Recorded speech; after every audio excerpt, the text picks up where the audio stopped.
Bueno, muy buenos días.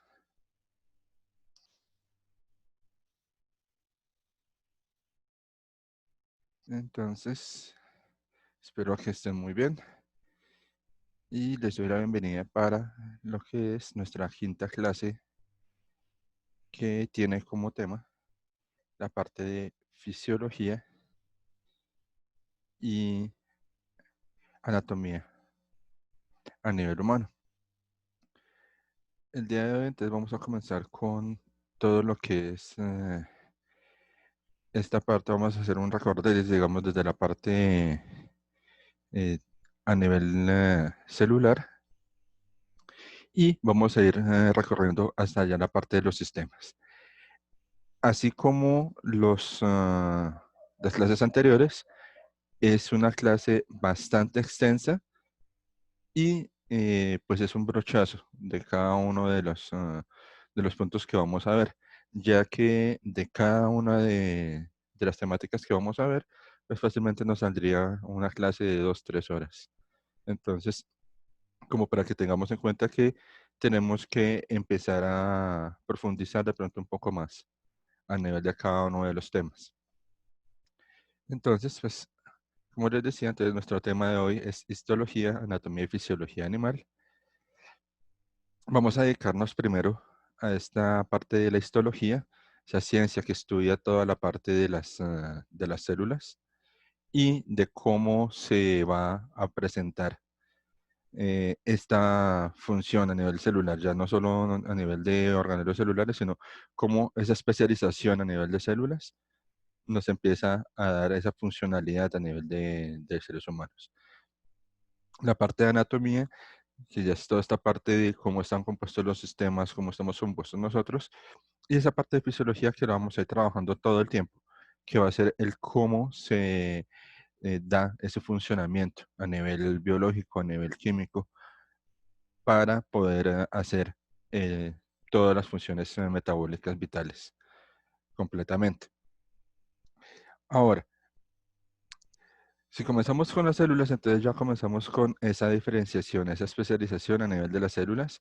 Acá esta fotografía que ustedes están viendo, aunque parece como si fuera una fotografía como de piedras, esas son células a nivel sanguíneo, son glóbulos blancos, y podemos estar viendo los distintos tipos de células a nivel del sistema inmune. Entonces tenemos lo que son eh, los eritrocitos, los leucocitos, los monocitos, los eosinófilos, que van a tener toda la función inmune a nivel de nuestro organismo.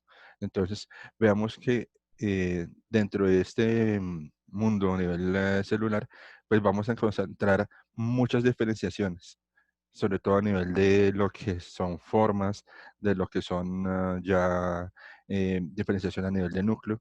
Entonces, esta va a ser una de las características más grandes que vamos a empezar a ver a nivel de lo que es la formación a nivel de células. La histología es la ciencia que se encarga de estudiar todos los tejidos y, como ya sabemos, toda la parte de los tejidos están formados por un conjunto de células similares que van a tener un mismo origen embrionario. ¿Por qué se habla de un mismo origen embrionario? Porque en el momento en el cual se está desarrollando el embrión es cuando se empieza a dar esta especialización a nivel de tejidos. Entonces, estos tejidos van a ir formando lo que en esas primeras etapas embrionarias van a ser los primeros tejidos y los primeros órganos. Y a expensas de esos primeros tejidos o estos primeros órganos es que vamos a tener todo lo que es nuestros sistemas ya formados después del periodo embrionario. Entonces, si vamos a mirar cuáles son la parte de de este desarrollo embrionario, entonces hablamos que vamos a tenerlo desde que sea esta fecundación, ¿cierto? Hasta las etapas ya de mórula, de gastrula, de blástula, que son etapas embrionarias, y aquí se van a formar tres capas embrionarias, que van a ser el ectodermo, el endodermo y el mesodermo. Y a partir de estas tres capas, entonces es que se van a ir formando cada uno de los sistemas. Los primeros sistemas que se van a formar son la parte de diferenciación de células nerviosas, la parte de cordón nervioso central o notocordo, que ya lo habíamos hablado como característica básica de todos los organismos cordados o vertebrados. Y a expensas de ese cordón nervioso, entonces se va a formar el tejido óseo, el tejido o sistema digestivo, sistema respiratorio y el sistema cardíaco. Entonces vamos a ver que a nivel de todos los vertebrados y mucho más a nivel de lo que es el ser humano, se van a formar todos los sistemas a expensas de ese cordón nervioso. Entonces, ese va a ser una de las características que vamos a mirar a nivel de lo que es la morfología, a nivel celular y a nivel de los sistemas. Si vamos a mirar, entonces podemos hablar que a nivel del ser humano tenemos entre unos 50 trillones de células y dentro de esos 50 trillones de células alcanzamos a tener más de 200 tipos de células distintas. Ya entonces esta diferenciación de esas células, entonces es lo que le da ese campo de acción a lo que es la parte de la histología, esta diferenciación celular. A nivel de tejidos, entonces podemos tener que los tejidos pueden estar diferenciándose a nivel de tipo, a nivel de función celular y las relaciones que presentan entre las células y su matriz, ¿cierto? Ahora, los 4 tipos principales de tejido que vamos a encontrar nosotros va a ser tejido epitelial, tejido conectivo, tejido muscular y tejido nervioso. Dentro de estos, entonces, vamos a encontrar lo siguiente, que vamos a tener células poco modificadas, vamos a tener lo que son las células epiteliales, que van a ser las células de revestimiento o de secreción, los tejidos a nivel conectivo, como lo van a hacer los tejidos conjuntivos, cartilaginosos, óseos, que su función va a ser la parte de sostén, ¿sí? Y de conexión entre los tejidos y órganos. Eh, Permítame entonces, ya miro a ver qué está pasando con las diapositivas. Ya, permítanme.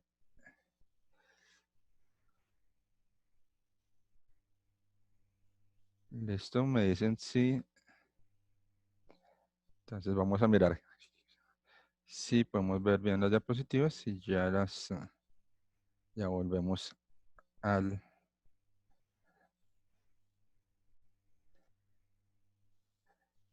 Listo, no sé si ya ahí se están viendo bien las diapositivas. Entonces me confirmas, Diana, por favor, si se están viendo bien las diapositivas. Listo. Listo, entonces les estaba diciendo que íbamos en las células poco modificadas. Entonces estábamos hablando de los tejidos conjuntivos cartilaginosos y óseos, que son las que van a darnos sostén y adicional nos van a conectar todos los tejidos. Ya cuando hablamos de células muy modificadas, entonces vamos a tener las células musculares, entonces ahí vamos a tener las células musculares lisas, estriadas, cardíacas, ¿sí? Cuya función va a ser toda la parte de movimiento de vísceras, de músculos y sobre todo este músculo cardíaco que es bastante interesante. ¿Por qué? Porque es de las modificaciones más grandes y de pronto que tenemos que tener más en cuenta, ya que es de las que más preguntan, esa parte del músculo cardíaco. Entonces cuando lleguemos ahí, vamos a darnos cuenta de esa especialización tan tremenda que hay ahí. Y la otra que quizás es la modificación más grande que hay es a nivel de tejido nervioso. Y esta es porque tiene que coordinar absolutamente todo el metabolismo. Entonces, todo lo que es a nivel de tejido nervioso, la especialización es increíble, ya que tenemos entre 3, 4, 5 tipos de células de tejido nervioso. Entonces, acá tenemos las imágenes de esos tejidos. Entonces tenemos a nivel de lo que es tejido conectivo, tenemos acá la muestra de un tejido óseo, ¿cierto? Hablando de osteoblastos. A nivel de tejido nervioso, entonces tenemos una neurona, ¿sí? En este caso un astrocito.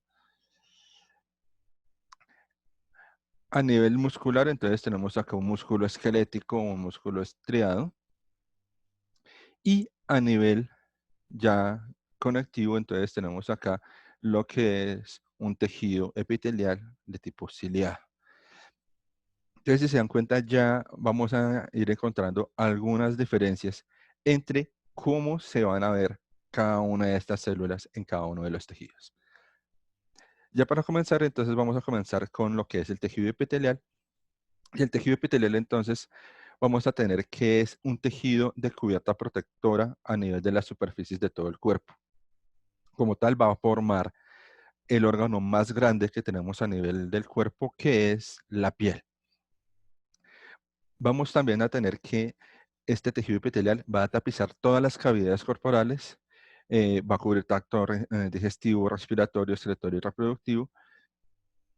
Las células que estas forman este tejido van a estar muy unidas, es que esas de las células que van a encontrarse más adheridas unas a otras. Y es un tejido completamente avascular. Cuando hablamos de que es avascular, es que no tiene irrigación sanguínea directamente. Entonces sí va a tener conexiones con pequeños vasos sanguíneos, pero no va a estar conectada o en función directamente de lo que son tejidos vasculares. Y este tejido epitelial lo podemos encontrar tanto externamente, o sea, la epidermis, este epitelio es lo que tenemos acá en la piel, pero lo podemos tener también a nivel interno. Entonces, tengamos una relación que más o menos nosotros parecemos como una especie de tubo. Entonces, vamos a tener la epidermis o nuestro epitelio a nivel externo, pero a nivel interno también vamos a tener el mismo tejido epitelial. Dentro del tejido epitelial, entonces, vamos a encontrar tres tipos de células. Vamos a encontrar las células planas o escamosas. Estas van a ser delgaditas, van a ser como alargaditas, ¿sí? Como lo estamos viendo acá en nuestra primera imagen, ¿cierto? Si se dan cuenta, parecen como escamitas, ¿sí? Las segundas van a ser las células cúbicas. Estas van a aparecer cilindros, cubos o dados. También, si se dan cuenta, ya acá tienen una cierta organización a nivel de nuestros tejidos. Y las células prismáticas o columnares que van a tener una forma ya determinada como de columnas. Entonces acá, aunque se ven bastante pequeñitas, pues acá en el fondo de la diapositiva ustedes pueden ver fácilmente un tejido epitelial de tipo columnar. Diferencias.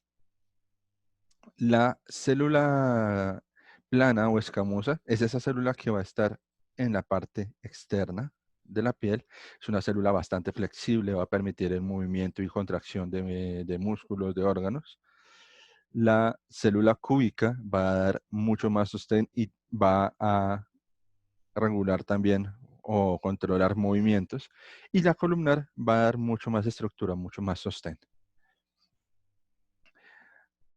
Ahora, estas células, ya sea las simples, las columnares o las cúbicas, se pueden encontrar de manera simple, ¿cierto? O sea, que vamos a encontrar? Simplemente vamos a encontrar una capita de estas células, ¿sí? Donde se encuentran en disposición simple, entonces va a ser en una zona en la cual haya alguna secreción o absorción. Entonces, por ejemplo, las células del epitelio internas de nuestra boca, vamos a encontrarlas de esta manera. Entonces, esta es una muestra de células epiteliales a nivel de la cavidad interna de la boca. A nivel estratificado, ¿qué quiere decir esto de estratificados? Entonces, que vamos a encontrar como estratos, como capitas, ¿cierto? Vamos a encontrar que van a ser dos o más capitas. Vamos a encontrar dónde se requiere protección. Entonces, ¿dónde se requiere protección? Se requiere a nivel de la piel, se requiere a nivel de los músculos, entonces ahí lo podemos encontrar. Y cuando encontramos pseudoestratificado, entonces estas pareciera que estuvieran en capas, pero vamos a encontrar que simplemente va a ser una capa de pronto de simples, otra de cúbicas, otra de columnares, pero no se encuentran directamente asociadas, sino que se van a encontrar seguidas, entonces pareciera que estuvieran en estratos, pero están cada una organizada por su lado.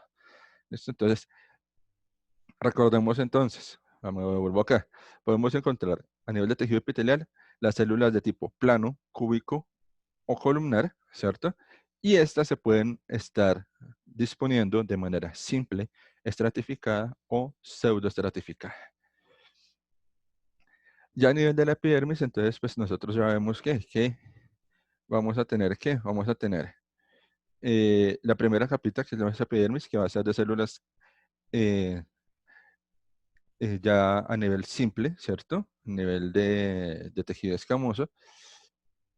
Vamos a tener acá la parte de células a nivel cúbico, ¿cierto? Acá, en esta parte. Y las células a nivel columnar. Entonces tenemos lo que es la epidermis formada por todo este conjunto de tipos de células a nivel de epitelio. ¿Qué tiene nuestra epidermis, nuestra piel? Que tiene asociadas fácilmente lo que son las células de Schwann o células táctiles, ¿cierto? Tenemos células especializadas para la parte de generación de pigmentos, que son los melanocitos. Tenemos también asociación con órganos sensoriales y con células dendríticas. Entonces, ¿qué es? Esas terminaciones nerviosas que nos van a dar esa sensibilidad a nivel de la piel. Ya esta especialización, como les estaba diciendo, a nivel de células nerviosas es bastante amplia. Entonces, acá si se dan cuenta, ya estamos viendo dos. Estamos hablando de células dendríticas, estamos hablando de las células táctiles o las células de Schwann y de la parte de nervios sensoriales, que son los que nos van a dar esa parte de sensibilidad. Y pues las células que tenemos a nivel del epitelio. Ya, esta imagen que anteriormente estábamos viendo en un esquema, entonces ahorita lo estamos viendo ya en un corte a nivel microscópico de lo que es nuestra piel. Entonces acá vemos en la parte superior, más como un fucsia, como un moradito claro, la parte de células escamosas. Acá vamos a ver las células cúbicas y acá en esta parte estamos viendo la parte de tejido columnar en un morado mucho más marcado. ¿Listo? Acá en esta parte estamos viendo asociación a nivel muscular y acá pues no alcanzamos a ver células nerviosas a células dendríticas muy claras, ya que el aumento pues es el mínimo aumento para poder ver el campo óptico completamente de lo que es nuestro corte. Ya entonces, si vamos a mirar, entonces vamos a tener que nuestras células del endotelio, entonces vamos a tenerlos en diferentes tipos también. Entonces vamos a tener epitelios pavimentosos, los cuales vamos a tener el epitelio simple, que van a ser todos los endotelios, que va a ser simplemente una capa de células planas. Esta es donde lo vamos a encontrar en la pleura, en el pericardio, en el peritoneo, en los alvéolos pulmonares y en todos los capilares sanguíneos. Entonces, vamos a darnos cuenta que es una capa bastante delgada, pero que tiene una función de proteger prácticamente a otros órganos completamente. Cuando hablamos de epitelios pavimentosos estratificados, pues los podemos encontrar queratinizados, estos a nivel de lo que es la epidermis, y los no queratinizados que vamos a encontrarlos a nivel de la cavidad bucal, del esófago, del vaso, del recto y del ano. Cuando hablamos de epitelios prismáticos, podemos hablar de epitelios simples y aquí vamos a encontrar ya también una diferenciación. La parte de epitelios simples ciliados o pseudoestratificados, entonces estos van a encontrarse en la parte de los conductos respiratorios. Estos cilios es los que permiten que simplemente entre aire a nivel pulmonar y los cilios se encargan de capturar o de filtrar que no vaya ninguna partícula sólida hacia los pulmones. ¿Listo? Y de borde estriado, entonces vamos a encontrar que van a ser células prismáticas, también con microvellosidades, pero estas microvellosidades van a tener algo y es que van a absorber nutrientes. Entonces estas las vamos a encontrar en la parte del epitelio del intestino delgado, más asociados a nivel del duodeno. ¿Listo? Entonces, si se dan cuenta, ya estamos viendo que algunas especializaciones de las células y además de estas especializaciones, estamos viendo cuál es su función dentro de ya una parte específica de algún sistema. Y cuando hablamos de epitelios prismáticos estratificados, entonces hablamos de la parte del lagrimal y de la faringe, en la cual nos van a dar también esa resistencia a nivel de vibraciones, a nivel de movimiento. Entonces estamos hablando que faringe, laringe, estamos formando nuestro aparato fonador, o sea, gracias al cual estamos hablando. Y la bolsita de lagrimal, que es esta que se alcanza a ver por acá, que también pues tiene una función constante de producción a nivel de secreciones. ¿Listo? Entonces acá, por ejemplo, podemos ver una muestra de tejido a nivel de mucosa, ¿cierto?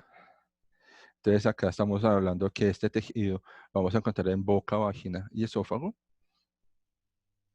A nivel de epitelio, entonces como les estábamos diciendo, la parte de epitelio prismático monoestratificado con microvellosidades o el pseudoestratificado con cilios. Y acá estamos viendo los cortes ya reales a nivel de estas células. A nivel de células columnares monoestratificadas, entonces ya podemos estar viendo también la asociación con ¿qué? Con algunas células a nivel calciforme. ¿Listo? Ya aquí, entonces vamos a ver cómo se ven esos cilios a nivel del estómago, intestino e útero, ¿cierto? A nivel de ese epitelio prismático simple. Y a nivel de tejido glandular, entonces vamos a darnos cuenta que estas células van a empezar a formar una porción secretora, van a empezar a generar lo que son los ductos, ¿cierto? Y aquí tenemos el dibujito, ¿cierto? Acá podemos ver una glándula exocrina, entonces exocrinas, entonces podemos hablar fácilmente de una glándula sudorípara, una glándula sebácea. Y acá ya vemos el corte en el cual estamos viendo. Ya, esa porción secretora que estábamos viendo ahorita, esta parte del músculo secretor, y aquí vemos entonces el epitelio pseudoestratificado, la parte de tejido conectivo, la parte de músculo liso y otra vez tejido conectivo. Entonces, si se acuerdan, estamos hablando que el tejido conectivo va a tener esa función de unirme los demás tejidos. Entonces, acá tenemos una muestra de lo que es esta glándula exocrina. Otra glándula exocrina, y si se dan cuenta, entonces acá ya el corte es diferente, entonces tenemos un corte ya transversal, en el cual pues simplemente estamos viendo la organización como tal de las células y estamos viendo ese canal del conducto excretor que se estaba formando. A nivel de glándulas endocrinas, entonces acá tenemos algunas células foliculares y si se dan cuenta, ¿qué va a pasar? Pues que están organizadas a nivel de los tejidos, pero igual tenemos prácticamente la misma organización a nivel circular y a nivel de nuestro eh, conducto secretor. En este caso tenemos coloides, que es lo que vamos a tener como secreción de estas glándulas endocrinas a nivel de la tiroides. Entonces acá es quizás de las glándulas que tienen mayor secreción de sustancias, entonces por eso traigo esa imagen para que veamos algo de cómo está organizada nuestra tiroides y cómo se van a producir estas glándulas endocrinas, perdón. ¿Listo? Ya pasando a un siguiente tejido, entonces vamos a hablar del tejido conectivo. Este tejido conectivo va a tener una característica importante y es que este le va a servir de soporte a todas las demás estructuras del cuerpo. Entonces, este va a estar siempre recubriendo todos los demás órganos. Adicional, por lo general van a estar recubiertas por alguna matriz líquida o gelatinosa que va a darles una flexibilidad y va a darles una adherencia a los demás tejidos. Este tejido conectivo entonces va a tener como 4 tipos de tejido conocido. Entonces vamos a tener el tejido conjuntivo, el tejido adiposo, el tejido cartilaginoso y la sangre o tejido sanguíneo. ¿Listo? Cada uno de estos entonces va a tener un tipo distinto de células. Entonces, si vamos a hablar de células propias, entonces vamos a hablar de los fibrocitos o adipocitos. Estos son los que me van a formar todo el tejido adiposo y van a ser los encargados del almacenamiento de grasa y de azúcar dentro del cuerpo. Entonces, si se acuerdan, por allá en la primera, segunda clase, habíamos hablado que los animales o los seres humanos teníamos como sustancia de reserva de energía el glucógeno. Entonces, estos adipocitos van a encargarse de almacenar el glucógeno y adicional de crearme todos los reservorios de grasas que va a tener el cuerpo. Esta es una de las funciones quizás más importantes a nivel del cuerpo. ¿Por qué? Porque me están garantizando un principio que se tiene que cumplir, que es el principio de homeostasis. Entonces, ese principio de tratar de equilibrarse con el medio ambiente.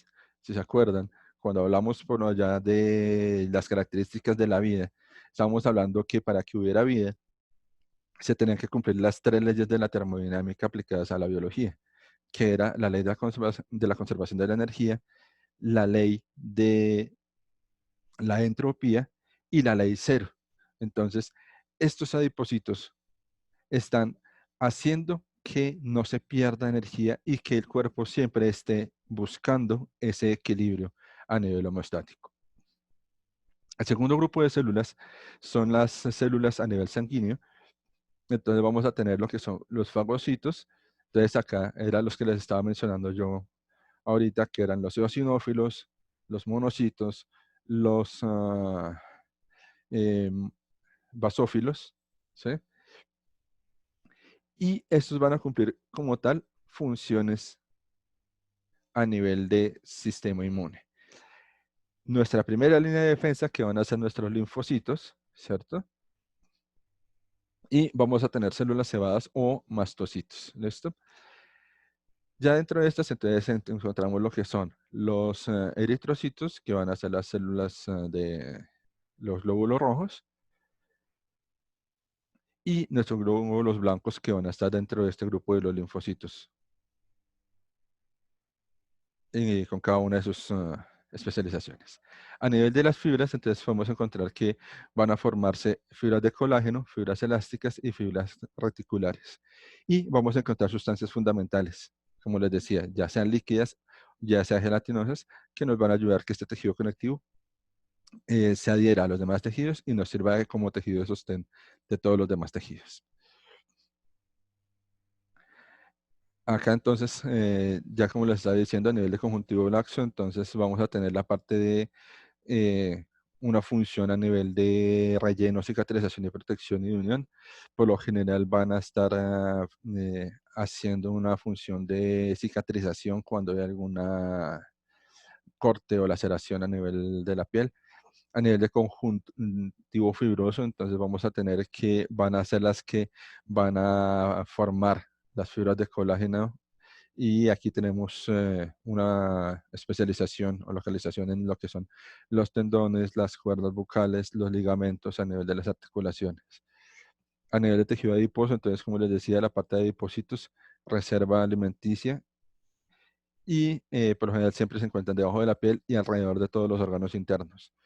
La parte cartilaginosa, entonces, vamos a tener las que vamos a encontrar a nivel de las superficies de las articulaciones, y van a estar formándome órganos o partes del cuerpo ya especializadas, como cuáles, como la parte externa de las costillas, van a formarme parte de lo que es la nariz, ¿cierto? Van a estar en toda la parte de la laringe y la tráquea, y adicional vamos a tenerlos dentro de la parte intervertebral. ¿Esto? Nuestras orejas están formadas por cartílago. Además, la epiglotis es un huesito que encontramos acá en la parte central del cuerpo, terminando las costillas, ¿sí? Y entonces ahí vamos a tener lo que es este tejido cartilaginoso. Y ya a nivel de tejido óseo, entonces vamos a tener un tejido óseo compacto y un tejido óseo esponjoso, y estos nos van a formar, ¿qué? Nos van a formar la parte tubular o diáfisis de los huesos, o nos van a formar la epífisis a nivel de huesos cortos y los extremos de los huesos largos. Importante tener claro que tanto para el examen de estado ICFES como para el examen de la nacional, este tejido óseo o los huesos no son órganos, sino que son sustancias. Entonces, por eso vamos a hablar de tejido óseo, más no vamos a hablar de sistema óseo como tal, ¿sí? Entonces, importante, digamos, a nivel de huesos, tener muy claro que el fémur es el hueso más largo que tenemos a nivel nosotros del cuerpo y los huesos más pequeños los vamos a tener a nivel de lo que es la, la parte de los huesecillos del oído, la parte de el yunque, el martillo y el estribo. Entonces, repitiendo entonces la última partecita, entonces como les estaba diciendo, a nivel de lo que es el examen del ICFES o el examen de estado, el, cuando hablamos de sistema óseo, entonces no vamos a hablar de sistema óseo, sino vamos a hablar de tejido óseo. ¿Listo? ¿Por qué? Porque los huesos son considerados sustancias más no órganos. Entonces, como les decía, importante, hueso más largo del cuerpo, la parte del fémur encontrado a nivel de las piernas, ¿cierto? Si es también el hueso más duro que tenemos después de los huesos del cráneo. Y los huesos más pequeños son los huesos que tenemos a nivel del oído, que van a ser el yunque, el martillo y el estribo, que van a ser los que van a estar formando la parte de la cavidad timpánica y los que nos van a generar o nos van a permitir que estemos escuchando. ¿Listo? Listo.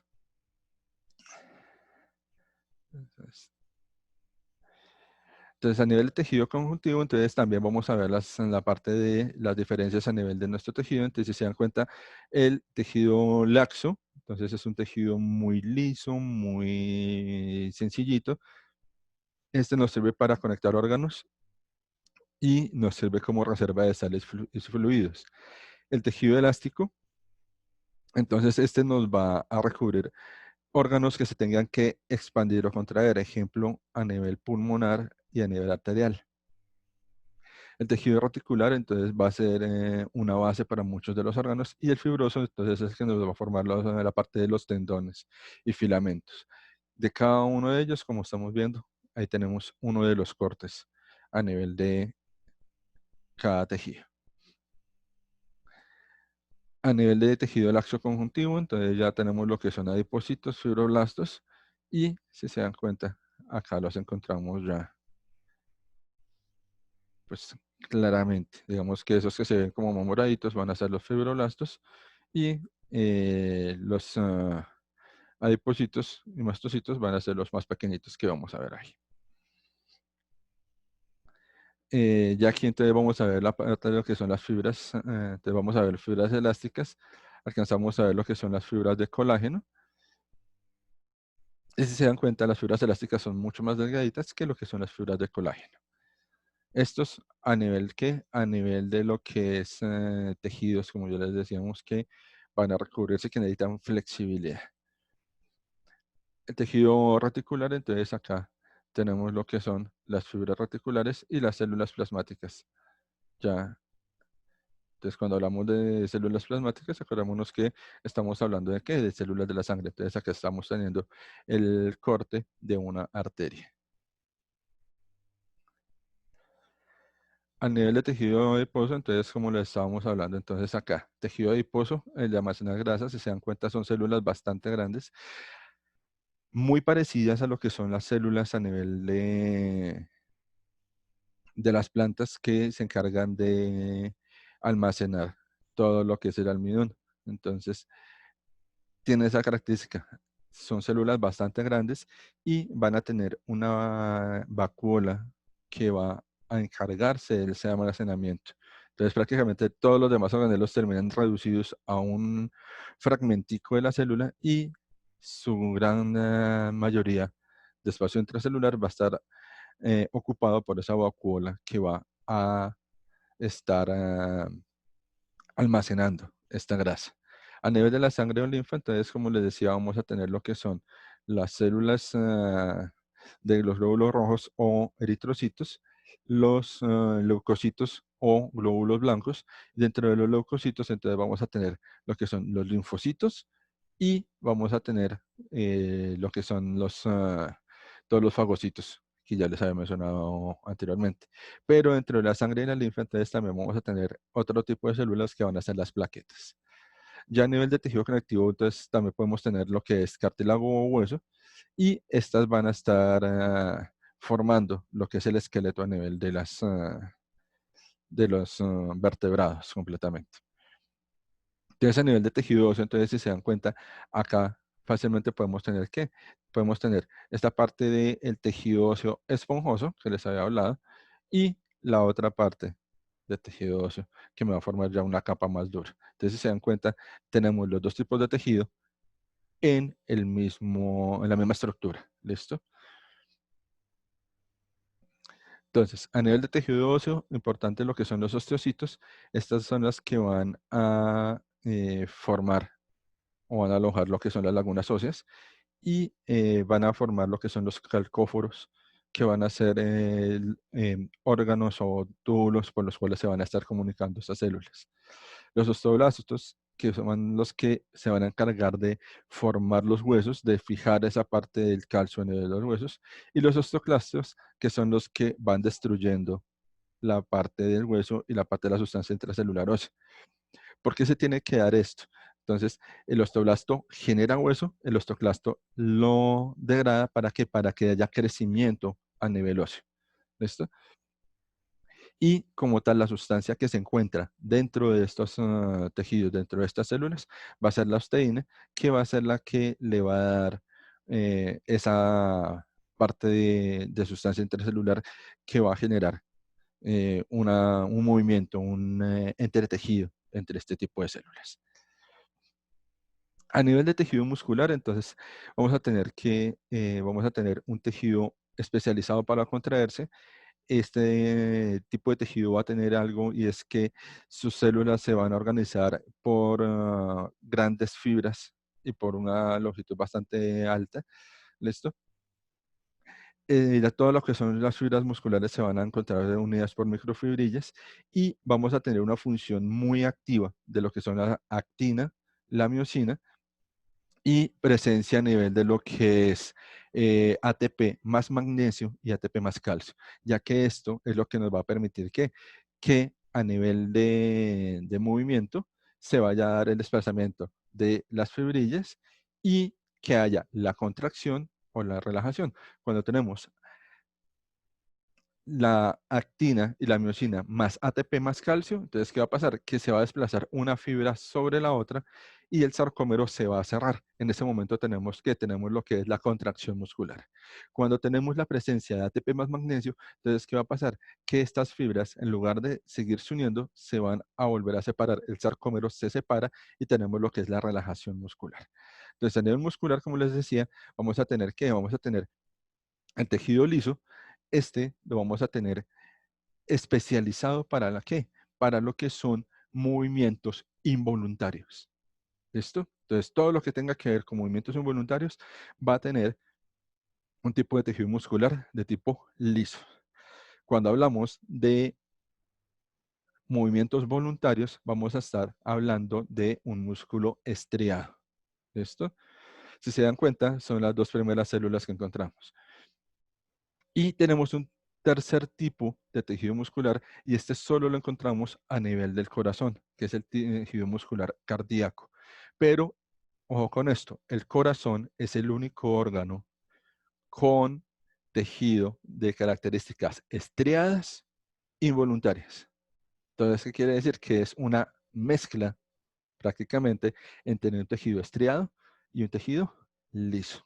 Entonces, por eso es que es tan importante esta parte de músculo de tejido muscular cardíaco. Adicional, estas células de tejido muscular cardíaco tienen inserciones de células neuronales, y estas son las que me van a mí a formar todo lo que es esa zona de el marcapasos, ¿cierto? O lo que son los arcos arterioventriculares, que son los que me van a generar ¿qué? Me van a generar los impulsos. ¿Para qué? Para que el corazón tenga los dos movimientos básicos que va a tener el corazón, que es el de diástole y el de sístole. Acá entonces podemos ver ya lo que son las fibras de cada uno de estos. Si se dan cuenta, el músculo estriado, que es el músculo voluntario, entonces vamos a tenerlo un poco más grueso, ¿cierto? Más compuesto. A nivel del músculo liso, vamos a tener que son fibras mucho más delgadas. Y a nivel del músculo cardíaco, entonces vamos a tener que, es un intermedio entre estos dos. Entonces, vuelvo y repito para que quede claro y que es importante saberlo, que lo que es el músculo cardíaco es el único músculo de características estriadas involuntarias a nivel del cuerpo. ¿Listo? Como les decía, estos microfilamentos, entonces acá tenemos ese movimiento que les estaba explicando ahorita de cómo las cabezas de miocina y las cabezas de actina, gracias a lo que es la función del ATP más calcio o más magnesio, pues van a hacer el movimiento o de contracción o de relajación a nivel muscular. A nivel del tejido nervioso, entonces ya tenemos la especialización a nivel de lo que es las neuronas, ¿sí? Acá la imagen de un astrocito en el cual se alcanza a ver muy bien lo que es el soma o el núcleo de la neurona, lo que son las dendritas, que son los desprendimientos laterales delgados, el axón y a nivel lo que son las dendritas. Acá, acompañando a lo que son las neuronas, siempre vamos a tener las células del glía, que van a ser células que van a producir mielina u otros tipos de sustancias que nos van a ayudar con esta parte del tejido.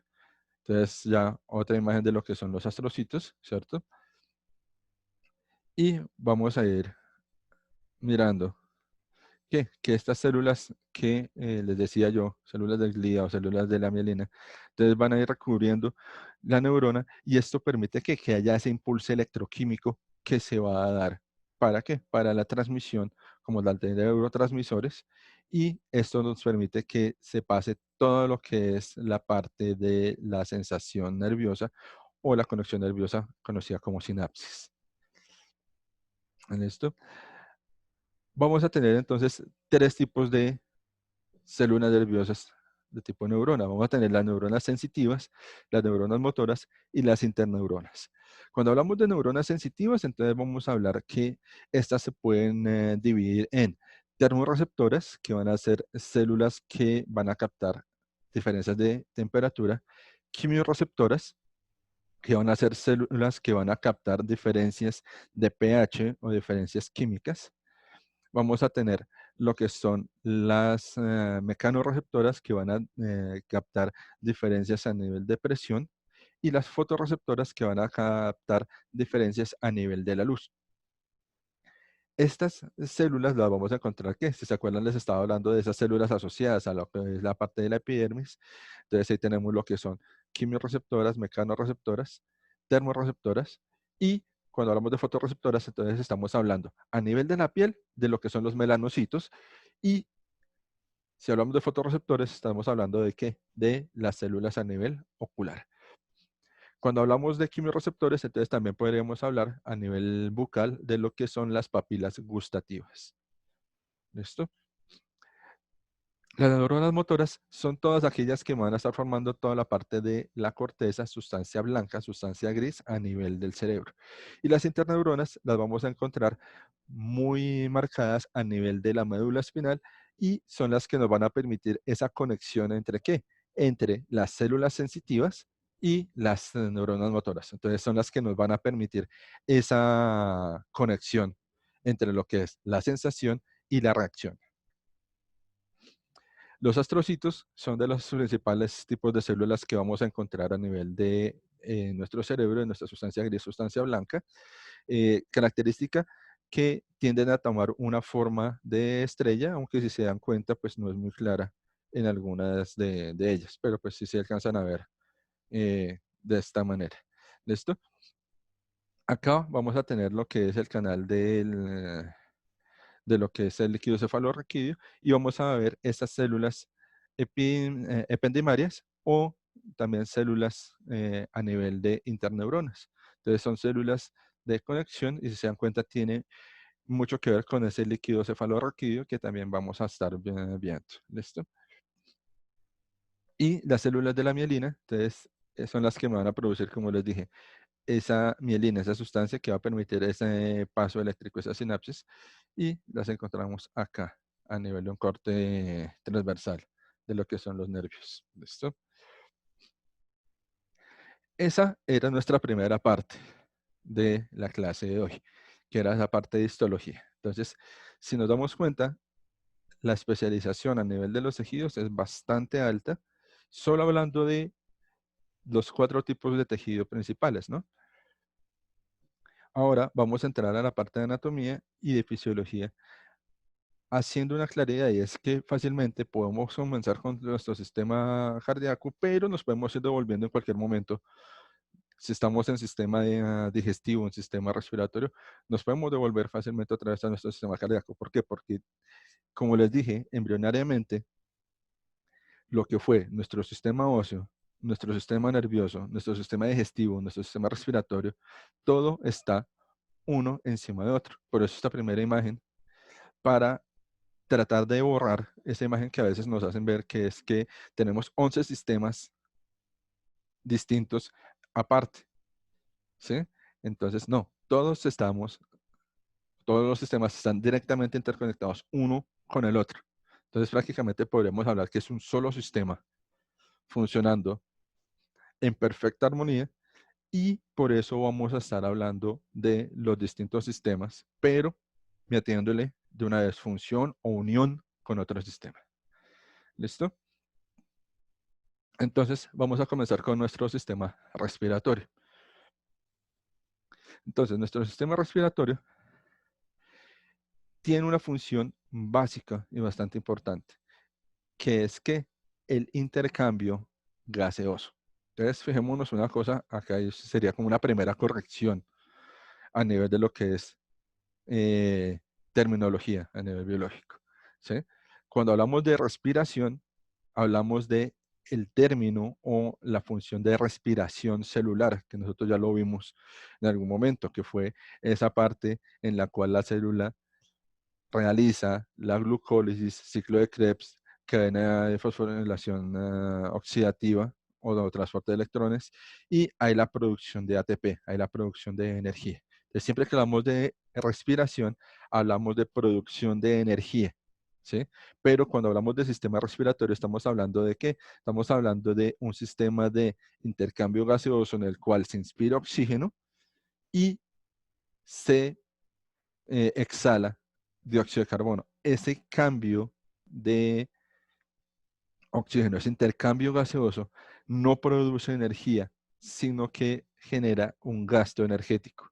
Entonces, nuestro sistema respiratorio, entre comillas, es un sistema de intercambio gaseoso. Nuestra respiración, o sea, si nosotros nos preguntan, ¿usted cómo respira? Yo fácilmente puedo decir, yo estoy respirando por mis manos. ¿Por qué? Porque mis células están haciendo el proceso de respiración celular. ¿Sí?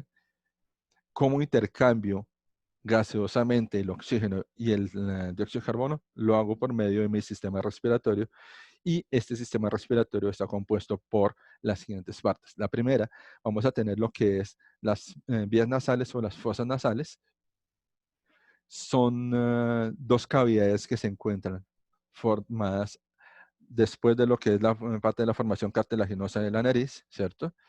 Estos orificios también van a tener lo que son partes. Entonces vamos a tener lo que son los cornetes, vamos a tener cornete superior, cornete medio, cornete inferior, lo que son los senos esfenoidal, las coanas, ¿sí? Y estos van a formar, ¿qué? Vamos a formar todo lo que es esa formación integral de lo que es nuestra fosa nasal. Adicional, vamos a tener también ahí tejido con microvellosidades. Si se acuerdan, habíamos hablado de un tejido epidérmico con vellosidades a nivel de absorción, ¿cierto? Entonces, esas vellosidades, ¿qué van a tener como función? Es el filtrar las sustancias que uno inspira. Entonces, todo lo que es polen, lo que es polvo, lo que son sustancias demasiado grandes que no deberían llegar a la parte ya más interna de nuestro sistema respiratorio, van a quedar en esas vellosidades. Adicional, también van a generar una mucosa que va a estar encargada de qué? De esa protección frente a estas partículas. ¿Listo? Entonces, estas microvellosidades tienen también como función una función a nivel involuntario, ¿sí? A nivel nervioso, que es que generar el estornudo, ¿cierto? O simplemente generar la suficiente cantidad de mucosa como para retener todas esas sustancias que están causando o están tratando de entrar a la vía respiratoria. ¿Listo? La siguiente es la faringe, ¿cierto? Y esta va a conectar la nariz y la boca con la tráquea y el esófago. Entonces, fijémonos que aquí ya empezamos a compartir órganos a nivel de sistemas. Entonces, acá viene una función a nivel de sinergia, a nivel de lo que es la parte de los sistemas. Entonces, no sé si ustedes se han dado cuenta que nosotros no podemos sentir sabor si no tenemos olfato. Entonces, si no olemos, no sentimos sabor. Entonces, es precisamente por eso, porque esta faringe está conectando la cavidad bucal, ¿cierto? Con la cavidad respiratoria. ¿Listo? Después de la faringe, entonces viene la laringe. La laringe, entonces ya trae un tubo cartilaginoso y este va a unirme la faringe con la tráquea. ¿Listo? Esta ya va a tener, ¿qué? Va a tener solo paso a nivel respiratorio. Adicional, en la laringe es donde vamos a encontrar también lo que se llaman las cuerdas bucales, ¿cierto? Y aquí vamos a encontrar la cuerda bucal falsa y la cuerda bucal verdadera. Cuando hablamos de cuerdas bucales, hablamos que es una membrana que está plegada y estos pliegues son los que nos permiten que nosotros podamos emitir sonidos.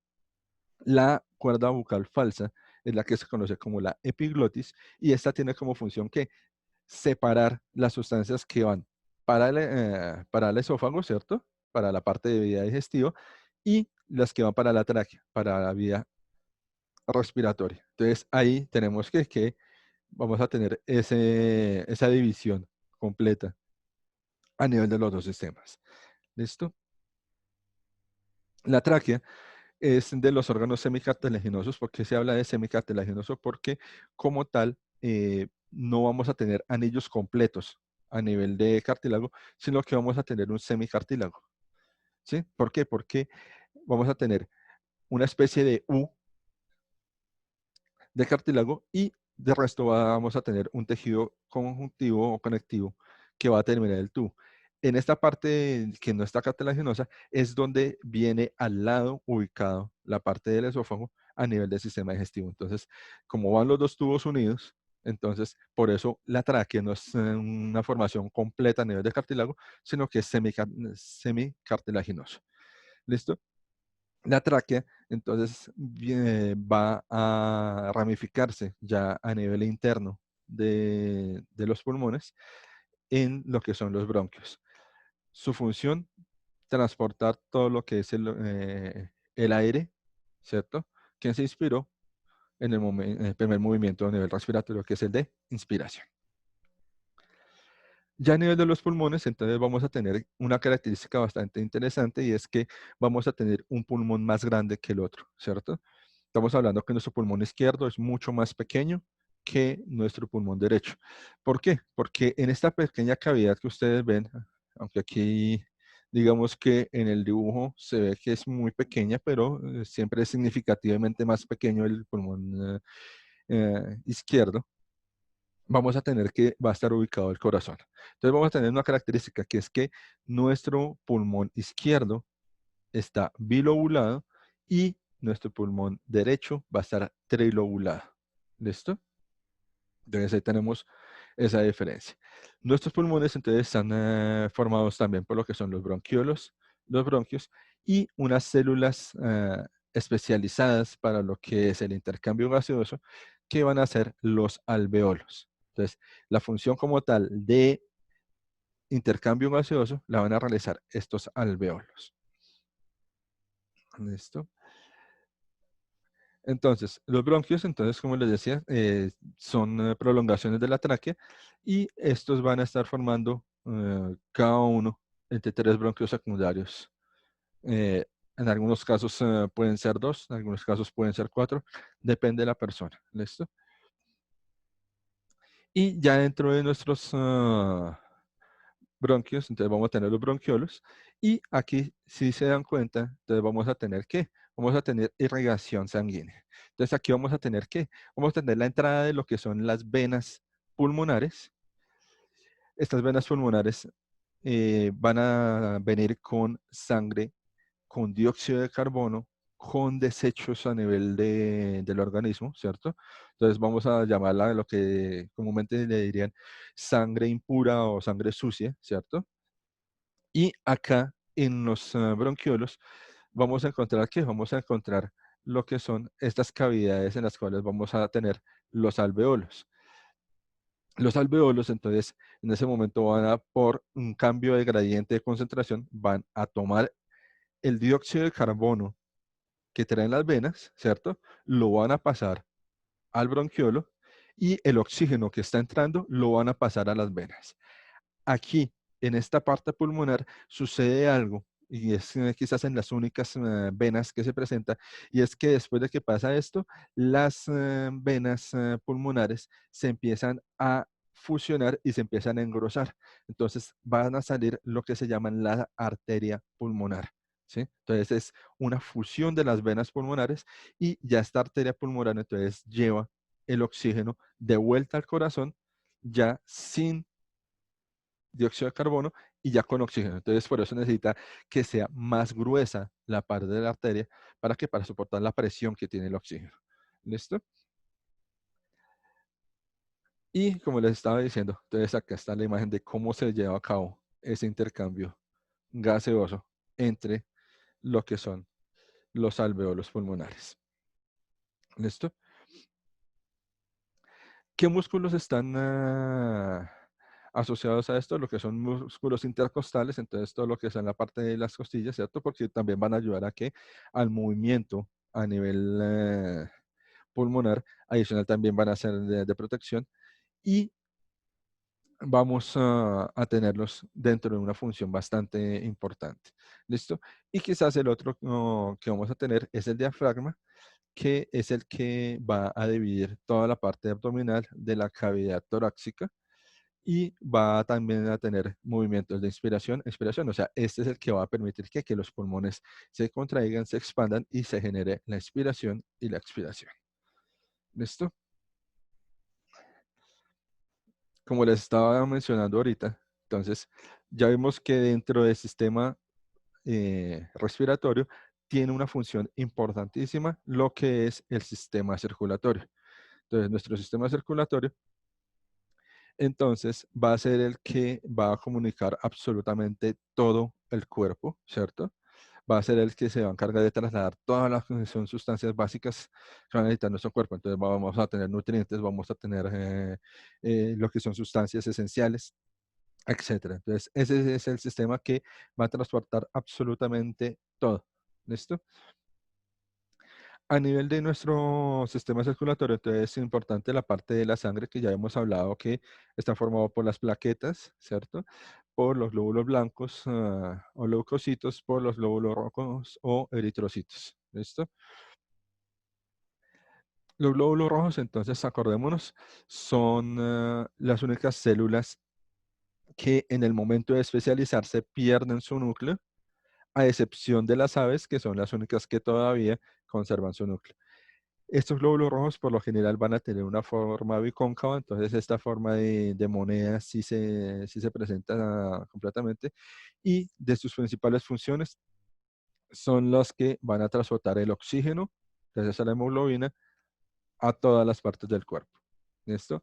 Problema que tienen los eritrocitos o glóbulos rojos, que si hay concentraciones altas de dióxido de carbono, va a preferir el dióxido de carbono que el oxígeno y el cuerpo va a empezar a ralentizarse y a ocupar ese dióxido de carbono espacios a nivel del cerebro que no van a permitir que funcione bien. ¿Listo? Entonces, a veces nuestro propio organismo, si hay mucho dióxido de carbono, empieza a traicionarnos. ¿Por qué? Porque empieza a absorber o empieza a transportar el dióxido de carbono nuestras células de glóbulos rojos en lugar de oxígeno. Los glóbulos blancos son leucocitos, entonces, como les estaba hablando, estos son todo lo que es nuestro sistema inmune. Entonces, vemos que dentro de un sistema, como el sistema circulatorio, tenemos nuestro sistema inmune que van a ser los glóbulos blancos o leucocitos. Entonces, dentro de estos vamos a tener lo que es nuestra primera línea de defensa, que van a ser los linfocitos T. Eh, Podemos tener linfocitos T, linfocitos blanco y linfocitos C, o linfocitos citotóxicos. El linfocito T es aquel que reconoce los agentes externos y es el encargado de que si ya conoce o ya hay información de ese agente externo, empezar a generar los anticuerpos para que el linfocito citotóxico vaya, identifique qué es lo que está marcado con el anticuerpo y lo acabe, ¿sí? Si no hay información sobre el agente externo que está entrando, entonces, ¿qué va a pasar?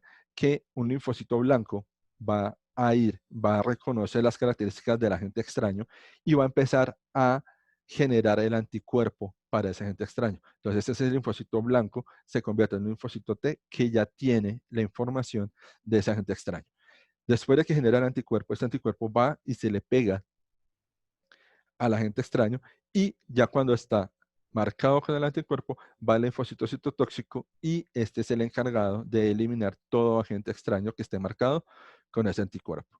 Esa es nuestra primera línea de defensa, que son los leucocitos. ¿Listo? Y las plaquetas o trombocitos que van a ser las encargadas de todo lo que es la coagulación sanguínea. ¿Listo? Entonces, en nuestra clase de genética habíamos hablado de una enfermedad que era la hemofilia. Entonces, las personas que sufren de hemofilia tienen una alteración a nivel de estas células que son las plaquetas o trombocitos, ya que los factores de coagulación no los tienen presentes. ¿Listo? Entonces, esta parte, hablando de el factor de coagulación 8 y 9, que son los causantes de la hemofilia. Ya si es de algún otro tipo de factor de coagulación, pues afortunadamente estas células tienen la forma de contrarrestar esa ausencia de esos factores de coagulación. Ahora, a nivel de lo que es nuestro sistema circulatorio, entonces vamos a tener que vamos a tener formación de tres tipos de vasos sanguíneos. Lo que son las arterias, que ya les estaba diciendo que son eh, cavidades mucho más gruesas, ¿sí? Teniendo en cuenta que transportan sangre con oxígeno. Lo que son las venas, que son mucho más delgadas porque transportan célula con dióxido de carbono y con otros nutrientes. Y lo que son los capilares que van a hacer qué? Que van a hacer uniones a nivel de venas, arterias, pero que los vamos a encontrar fácilmente en las partes más lejanas del cuerpo. Entonces, esos capilares son los que encontramos fácilmente en los dedos, en toda la parte asociada a lo que es la piel. ¿Cierto? Entonces, acordémonos que la epidermis no es vascularizada, pero sí tiene asociación con esta parte de capilares a nivel sanguíneo para que recojan o se suministre lo que sean los nutrientes necesarios del cuerpo. ¿Listo? Bueno, aquí les estaba mencionando la parte de las arterias, entonces esta ya como tal la estamos viéndola fácilmente. Entonces, acá nos damos cuenta de cómo está organizada. Entonces, lo que son las arterias con la sangre oxigenada, ¿cierto? Las venas y cómo están interconectadas formándome un capilar, ¿sí? Y llevándole el oxígeno y ese intercambio de sustancias a nivel celular. ¿Listo? Bueno, a nivel de nuestro corazón, entonces vamos a tener vamos a tener que nuestro corazón tiene una particularidad y es que nuestro corazón tiene 4 cavidades. Estas cavidades van a ser divididas a nivel izquierdo y a nivel derecho. Entonces vamos a tener lo que son 2 aurículas, 2 ventrículos, ¿cierto? Nuestras aurículas y ventrículos izquierdos van a ser los encargados de lo que es nuestra circulación de sangre sin oxigenar. La parte derecha va a transportar todo lo que es sangre oxigenada. ¿Listo? Y pues la formación de venas y arterias que eh, comúnmente vamos a trabajar, pero vamos a trabajar con qué? Con vena cava superior e inferior, arterias aorta, arteria pulmonar y venas pulmonares, que van a ser los que nos van a generar qué? Nuestra circulación primaria, ¿sí? Ya nuestra circulación secundaria, entonces vamos a mirar cómo se lleva a cabo este proceso. Entonces, como les estaba diciendo, el lado derecho bombea la sangre hacia los pulmones.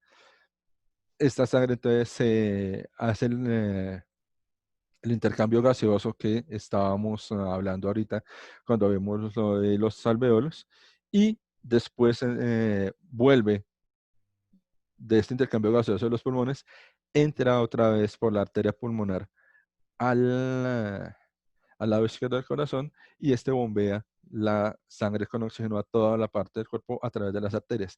Estas arterias, principalmente, ¿cuál es? La aorta ascendente, la aorta descendente, y ahí vamos con la circulación secundaria.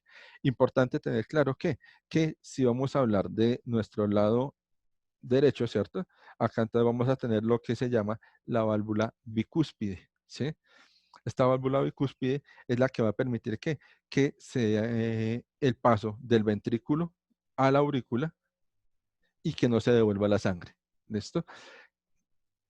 En nuestro lado izquierdo, ya cuando estamos hablando de sangre oxigenada, entonces estamos hablando que acá se encuentra la válvula mitral o la válvula tricúspide. Esa válvula es la que nosotros fácilmente, si nos colocamos un dedito por acá en el cuello o por acá en la muñeca, alcanzamos a sentir la pulsación. Entonces, cuando se abre o se cierra la válvula mitral, es esa que me genera el pulso cardíaco. ¿Listo? Acá dentro del corazón, entonces vamos a tener vamos a tener lo que son las informaciones a nivel de tabique central, y acá en estos arcos vamos a tener la formación de lo que es el marcapasos o arco arterioventricular, que son los que van a generar los impulsos para que se dé el movimiento de diástole y de sístole. ¿Listo? Listo. Vamos al sistema digestivo. ¿Por qué? Porque no solo llega al corazón ya la sangre oxigenada, sino que llega esa sangre ya directamente con nutrientes. O sea que vamos a empezar a mirar que como les estaba diciendo, es una función que va a irse dando completamente eh, sinérgica entre los sistemas, ¿sí? Entonces, hasta el momento hemos visto cómo se intercambia el dióxido de carbono, que podemos hablar que es desecho, por oxígeno, que es lo que necesita el cuerpo. Pero ahora vamos a tener que, dentro de esa sangre tenemos desechos también a nivel metabólico, estos se desechan y entran lo que son nutrientes necesarios después de la alimentación. Estos entran a nivel del sistema digestivo. Entonces, nuestro sistema digestivo, entonces, como lo estaba manejando, entonces, es quizás el que se mantiene más como esa formación de tubo largo, ¿cierto? Es el que mantiene esa epidermis también muy marcada a nivel de los órganos internos, y está formado directamente por qué órganos. Entonces, lo primero, vamos a tener lo que es nuestra cavidad bucal. Nuestra cavidad bucal, entonces, importante que vamos a tener que asociadas glándulas que van a estar formándose para nuestra función a nivel digestivo, como las glándulas salivales, ¿cierto? Eh, la maceración a nivel de los dientes y la unión con la saliva es algo que nos va a formar lo que se llama el bolo alimenticio, y es el primer paso como tal de la digestión, que es el masticar y el formar este bolo alimenticio. ¿Listo? Importante, el pH de nuestra boca tiende a ser un pH básico, ¿sí? Entonces, estas células que también tenemos a nivel de epidermis, entonces, ¿por qué tienen apenas una sola capa? Precisamente también por eso, porque son células que tienden a ser extremófilas y que tienden a soportar pHs extremos. Entonces, el pH de nuestra boca, un pH básico. ¿Listo? Después de esto, entonces vamos a tener la faringe, ¿cierto? Entonces ya teníamos acá lo que les estaba mencionando, la parte de unión con lo que es nuestro sistema respiratorio, que viene siendo a nivel de la nasofaringe, a nivel de la orofaringe y la orofaringe. Entonces ya es en la parte en la cual se van a unir las sustancias, tanto respiratorias como digestivas, ¿sí? Entonces, esta es la parte que compartimos con nuestro sistema digestivo y sistema respiratorio. Si no tuviéramos esta unión a nivel de orofaringe y de laringofaringe, entonces es la parte en la cual nosotros no podríamos tener esa sinergia entre olfato y sabor y gusto. Entonces, fácilmente, digamos, algo que podemos probar nosotros es, ustedes destapen un paquete de gelatina o de refresco y van a sentir que si ustedes huelen el polvito de esa gelatina, de ese refresco, alcanzan a sentir el sabor dulce de de esa sustancia. Entonces, eso se da gracias a que a esta unión a nivel de nasofaringe, orofaringe y laringofaringe. ¿Listo? Después viene el esófago, ¿cierto? Este, como les estaba mencionando, queda detrás de la tráquea, ¿sí? Y baja completamente por el cuello. Por este solo bajan lo que son los alimentos y esta división, vuelvo y lo repito, gracias a la epiglotis, que es la encargada de hacer esa división de sistema digestivo, sistema respiratorio. El estómago, entonces vamos a tener un órgano hueco. Este va a tener una función y es que va a mezclar lo que son los jugos gástricos que pueden venir desde el hígado, pueden venir desde el páncreas, y estos van a tener, y adicional vamos a tener un ácido clorhídrico en una proporción 2 molar dentro, y este va a empezar a, ¿qué? A degradar lo que son las partículas del alimento y a empezar a dejar las sustancias o los nutrientes más pequeños, ¿cierto? ¿Para qué? Para que nuestro intestino empiece a hacer ese proceso de síntesis y de absorción de nutrientes. ¿Listo? ¿Quiénes hacen ese proceso de absorción o de nutrientes? Entonces, vamos a tener el intestino en el cual se divide en dos, ¿cierto? En lo que es el intestino delgado y el intestino grueso. Nuestro intestino delgado se divide en tres partes: en el duodeno, en el yeyuno y en el ileón. En la parte específica en la cual se va a llevar a cabo la absorción de nutrientes va a ser en el duodeno. ¿Listo? Ahora, ¿qué pasa con este duodeno? Que en el momento en el cual está dándose esa circulación a nivel de lo que es la sangre oxigenada, sangre sin oxigenar, a nivel de las cavidades el- de las cavidades de los pulmones, ¿cierto? Estas venas, esas arterias, pasan cerca a qué? Cerca a este duodeno, pasan cerca a este yeyuno, a este león. Y también por capilaridad, ¿qué va a pasar? Pues que los desechos van a pasar al intestino y los nutrientes van a pasar a la cavidad sanguínea. Entonces ya hay adicional de que ya se deshizo la sangre del CO2 y ya lleva oxígeno. Entonces ya se deshace de los desechos a nivel metabólico y está tomando los nutrientes a nivel sanguíneo. Entonces, veamos que ya es una función acá bastante interesante de cómo se van uniendo todos los sistemas. ¿Para qué? Para un solo objetivo, que es que limpiar la sangre, eliminar desechos y empezar a transportar oxígeno y nutrientes para todo el resto del cuerpo.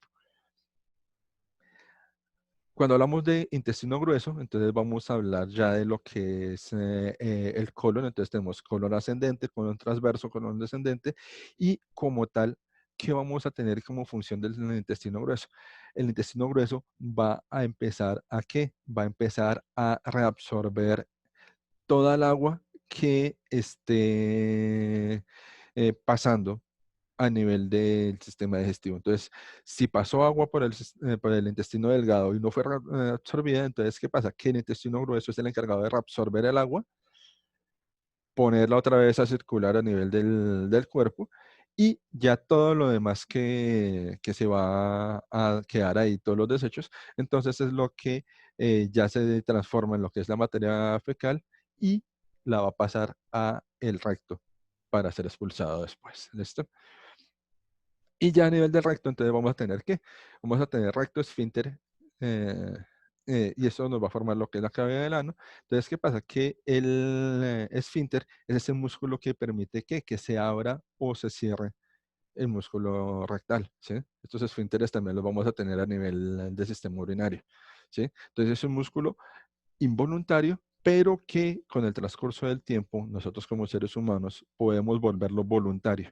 O sea, nosotros no somos como animalitos que simplemente les dieron ganas y van a defecando de donde es, sino que nosotros como seres humanos sí podemos tener ese control del esfínter, ¿cierto? Ya a nivel voluntario, ¿sí? Entonces, este recto, este ano, con gran cantidad de lo que son fibras nerviosas,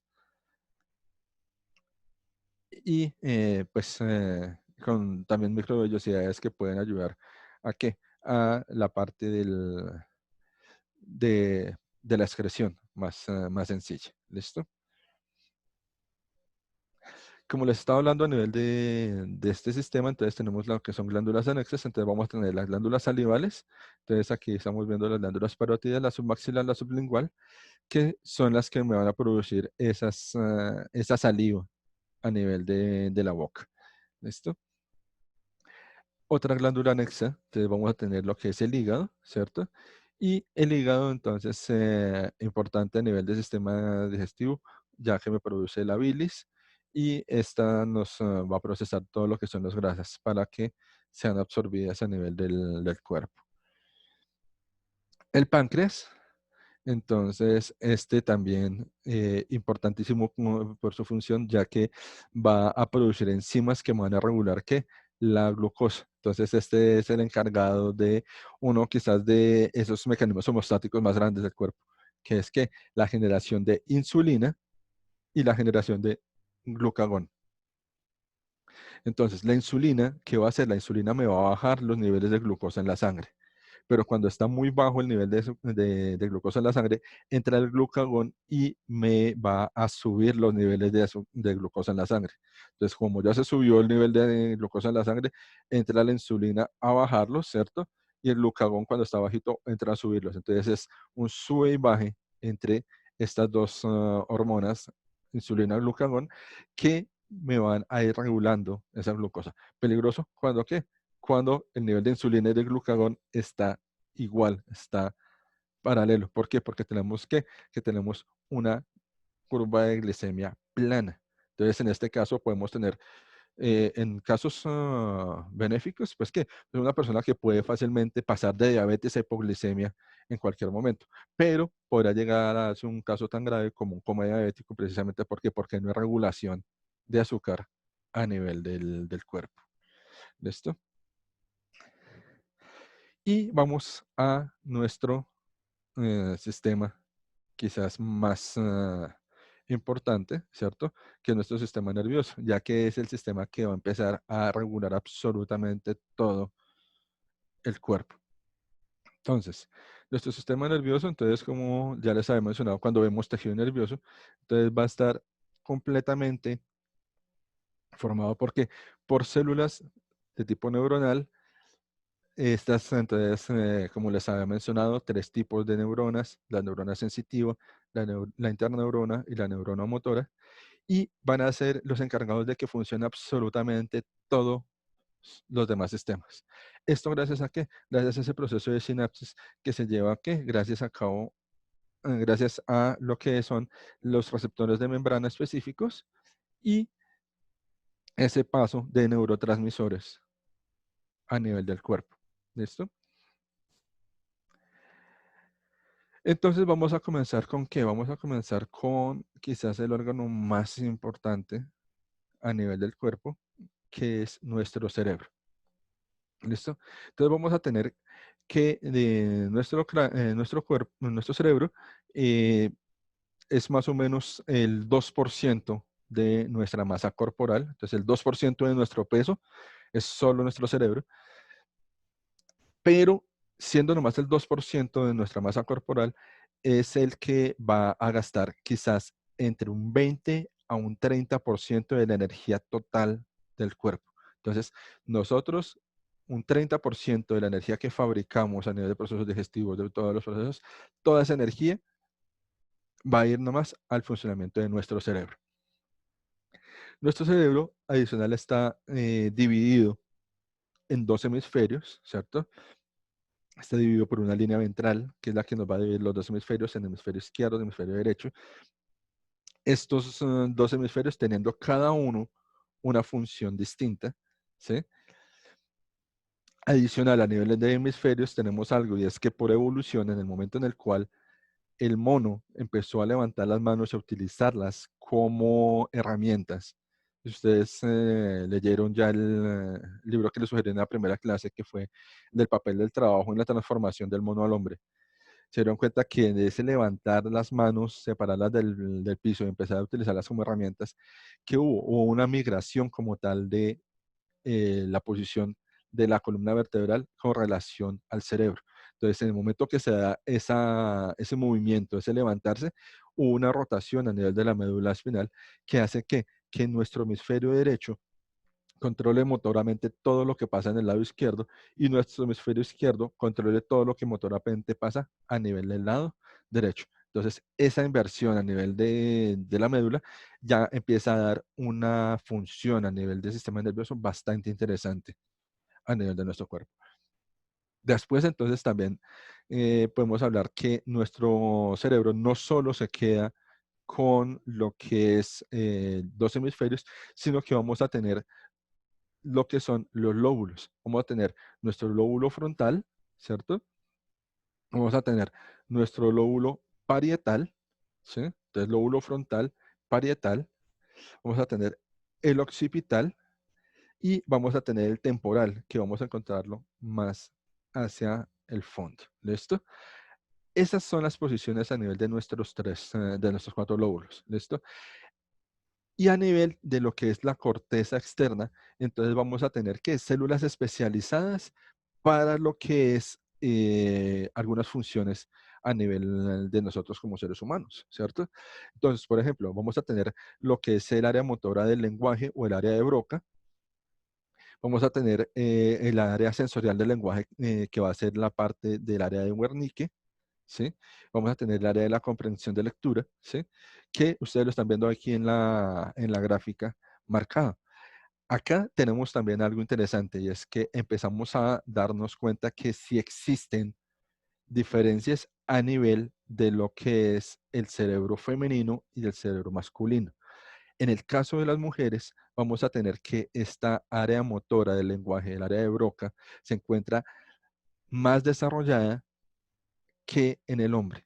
Y esta área de Broca se encuentra más desarrollada que inclusive alcanza a generar una sinergia con el área sensorial del lenguaje, que es el área de Wernicke. Esta es la de la parte de la audición. Importante, ¿por qué? Porque acá vamos a ver que las mujeres tienen una capacidad para comunicarse más fácil, tanto así que si ustedes van a darse cuenta en los colegios, hay muy pocos profesores hombres de preescolar, sino que hay más mujeres a nivel de preescolar. A nivel de educación, muchas más profesoras mujeres que no profesores hombres. Además de la creencia o esa fundamentación de que las mujeres podían llegar a ser una segunda madre frente a la educación, adicional a eso, también por la facilidad que tienen para comunicar sus ideas y su saber, ¿listo? Entonces, esa es una ventaja que tienen las mujeres. Si vamos a hablar ya coloquialmente, digamos, cotidianamente, pues entonces la mujer también tiene, gracias a esto, una capacidad ¿para qué? Para acordarse de lo que dice y de lo que le dijeron. Lo cual quiere decir que por eso es que las mujeres tienen ese sexto sentido para saber si les están diciendo mentiras o no. Pero pues es que ¿qué pasa? Que ellas sí se acuerdan de qué le dijeron, en qué momento le dijeron. Entonces, por eso en algún momento, por allá en esa primera clase de inducción que tuvimos, yo les estaba diciendo que tocaba ser subjetivo como mujer y objetivo como hombre. ¿Por qué subjetivo como mujer? Porque las mujeres tienen esa capacidad de acordarse de pequeños detalles, ¿cierto? De qué les dijeron, cómo se los dijeron, que estaba sonando absolutamente todo. Uno de hombre no tiene tan clara esa concepción de qué fue lo que yo dije antes y puedo fácilmente estar agregándole o quitándole a mi primera versión. Entonces, por eso digamos que si hablamos de mentiras, en el caso de las mujeres es muy difícil que se coja a una mujer en una mentira, mientras que en el caso de los hombres, como no nos acordamos de qué fue lo que dijimos, entonces podemos estar añadiendo o quitando cosas y ahí fácilmente que caemos en la mentira.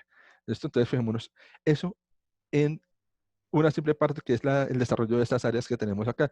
Área motora del lenguaje, el área Broca, área Wernicke.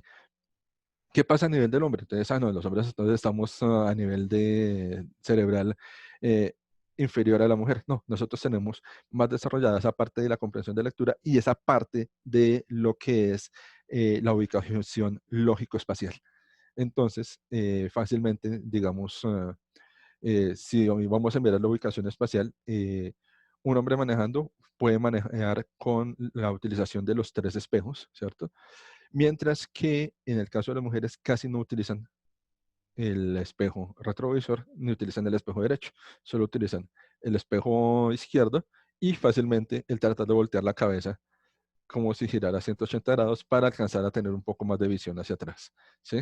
Entonces, ¿qué pasa? Eso es simplemente ubicación espacial, ¿listo? O si no, algo fácil. Eh, pueda que un hombre se guíe más fácil por una dirección que no por señales. Entonces una mujer puede ser, llegue 2 cuadras, camina hacia la derecha y en una casa blanca con rejas verdes, ahí qué, ¿sí? Y uno fácilmente se pierde con esas señales. Si a uno le dan la dirección, puede llegar fácilmente. Ahora, ¿qué pasa? Esto viene desde la parte embrionaria. No quiere decir que nosotros no podamos generar cambios o desarrollar ese tipo de inteligencias a nivel cerebral. Entonces, venimos biológicamente diseñados para, pero podemos desarrollar esas inteligencias y podemos llegar a generar este conocimiento, estas características que nos dan estas áreas de Broca, de Wernicke, de la parte a nivel de lo que es lógico-espacial, en todos los sentidos. Entonces, hay mujeres que manejan muy bien, que se ubican especialmente muy bien, así como hay hombres que comunican y hablan muy bien. Entonces, fijémonos que son inteligencias que se pueden ir desarrollando con la parte de formación cerebral. Nuestro cerebelo, entonces, es quizás una parte o un recuerdo de lo que es ese protocerebro, deuterocerebro a nivel de los reptiles, y es el que se va a encargar de coordinar toda la parte del equilibrio y los movimientos del aparato locomotor. Entonces, fijémonos que todo lo que es sistema muscular y todo lo que es movimientos, entonces va a estar controlado gracias a este cerebelo. ¿Listo? El bulbo raquídeo. Entonces ya vamos a encontrarlo un poco más abajo. Entonces aquí lo tenemos ya marcadito, ¿cierto? Entonces va a conectar el cerebelo directamente con nuestra médula espinal y este bulbo raquídeo va a tener como funciones pues involuntarias a nivel del organismo bastante importantes que va a controlar la frecuencia cardíaca, va a generar la contracción a nivel de los vasos sanguíneos a nivel del cuerpo, va a tener una función a nivel respiratorio también y es la encargada de generar el impulso del vómito, ¿sí? Pero fijémonos que este bulbo raquídeo, entonces, no más. Si vamos a mirar cuál es su importancia, pues tiene funciones a nivel de 2 órganos de nuestro triángulo vital, nuestros pulmones y nuestro corazón. Entonces, importante tenerlo en cuenta. Si el bulbo raquídeo no está funcionando o no hay señal eléctrica en el bulbo raquídeo, es cuando se habla de la muerte real. Entonces, si hay reacciones a nivel encefálico, a nivel del cerebelo, pero no hay funciones a nivel del bulbo raquídeo, hablamos de que hay muerte cerebral y que como tal es el proceso de muerte real. ¿Listo? Nuestra médula espinal entonces ya va a controlar todo el reflejo y movimiento a nivel de todo el cuerpo, a nivel de extremidades, tronco, y va a recibir todo lo que son los estímulos sensoriales a nivel de la piel. Entonces, todo lo que viene de las células de Schwann, de esas células dendríticas que tenemos a nivel de la piel y de esos quimiorreceptores, termorreceptores, mecanorreceptores, fotorreceptores, los absorbe, ¿cierto? Y los transmite a nivel de la médula espinal. En la médula espinal vamos a tener lo que son las interneuronas, que eran las que ya habíamos hablado, que se encontraban en esta parte de la médula. Ahora, la médula se va a dividir en varios segmentos. Entonces tenemos toda la parte encefálica, que es en la que vamos a tener el cerebro, cerebelo, bulbo raquídeo. Vamos a tener los segmentos cervicales, que son todos los que van a estar a nivel del cuello, ¿cierto? Vamos a tener 8 vértebras, 8 segmentos cervicales a nivel de nuestra médula. Después viene la parte de la sección torácica, y vamos a tener 12 secciones torácicas, ¿sí? Vamos a llegar prácticamente hasta donde terminan las costillas como para estar hablando de una distancia que ustedes más o menos la vayan calculando. Después vamos a tener toda la parte lumbar, que es toda la parte que vamos a encontrar prácticamente a nivel de lo que es nuestro abdomen, o sea, nuestra parte ya de la cintura, casi hasta la parte de la se cae de la cintura prácticamente, ¿cierto? Y vamos a tener ya por último lo que son las vértebras sacras, ¿cierto? Que vamos a tener 5 vértebras sacras, pero estas 5 vértebras sacras son la fusión de prácticamente casi 20 vértebras sacras. Entonces, en otros animales esta vértebra sacra es la que va a generar la cola, ¿sí? Nosotros no tenemos cola, pero sí tenemos esas vértebras fusionadas prácticamente en 5 discos, que va a ser la parte sacra a nivel del cuerpo. Esta parte ya sacra va a tener una cantidad de terminaciones nerviosas bastante altas, como les estaba mencionando. ¿Listo? Y entonces, pues esto igual, recubierto por capas importantes como la dura madre, la aracnoides, la pia madre, y ya después entonces lo que viene es nuestra sustancia blanca y nuestra sustancia gris, que van a ser todas las que van a transmitir este tipo de sensaciones. ¿Listo? Hablamos que la sensación, digamos, si vamos a hablar de que nos estamos quemando la mano, la velocidad con la que llega el impulso de nuestra célula nerviosa de la mano que está sintiendo que se está quemando a nuestro cerebro, estamos hablando de que es una velocidad de 3 metros por segundo al cuadrado. O sea, es muy rápido. ¿Listo? Entonces, como para que tengamos muy en cuenta cuál es esa velocidad en la cual nuestra sensación pasa, llega a la neurona motora manda la información de qué se tiene que hacer, se devuelve, ¿para qué? Para que nosotros nos estamos quemando la mano, simplemente sentimos caliente y la quitamos ahí mismo. Esa es la velocidad con la que sube, llega la sensación, baja y nosotros quitamos la mano. ¿Listo? Ya a nivel del sistema nervioso, entonces también vamos a tener ¿qué? Vamos a tener lo que son los nervios craneales. Y estos nervios craneales entonces van a transportarse en modalidades distintas. Entonces vamos a tener el sensitivo general, el sensitivo visceral, un motor somático, un motor branquial, un motor visceral y un sensitivo especial. ¿Listo? Estos, entonces vamos a tener los que, dependiendo los órganos que vayamos mirando o vayamos a controlar con con estos nervios motores o pares craneales. ¿Listo? Entonces, vamos a ir a lo que son nuestros nervios craneales. Entonces vamos a tener que, el primero, que vamos a tener que es nuestro nervio olfatorio, que va a ser el que va a transmitir todo lo que sean los estímulos a nivel del olfato. ¿Listo? Entonces, si nos damos cuenta, vamos a tenerlo prácticamente acá al frente de de nuestra cabeza, o sea, muy cerca aquí a la parte frontal del cerebro.